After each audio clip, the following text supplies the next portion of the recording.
Cockroach जनता party निवडणूक लढवणार का? याबाबत पार्टीचा संस्थापक अभिजित दिपके काय म्हणालाय सांगतो, पण त्या अगोदर थोडक्यातला फॉलो करा। नेपाळ आणि बांगलादेशात ज्याप्रमाणे जेनझीच्या चळवळीनं वेगळं वळण घेत सरकार बनवण्यात महत्त्वाची भूमिका बजावली, त्यासारखं भारतातही कॉक्रोच जनता पार्टीची चळवळ उभी राहील का? यावर संस्थापक अभिजित दिपके यानं आपलं मत स्पष्ट केलं आहे। त्यानं एक्सवर पोस्ट करत म्हटलंय की अशा प्रकारची तुलना करून भारतीय जेनझीचा अपमान करू नका, त्यांना कमी लेखू नका।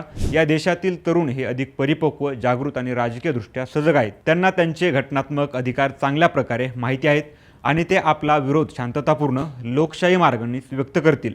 या तरुणांपैकी अनेक जण हे सध्या सरकार चालवणाऱ्या नेत्यांपेक्षा जास्त सुशिक्षित असल्याचं म्हटलंय।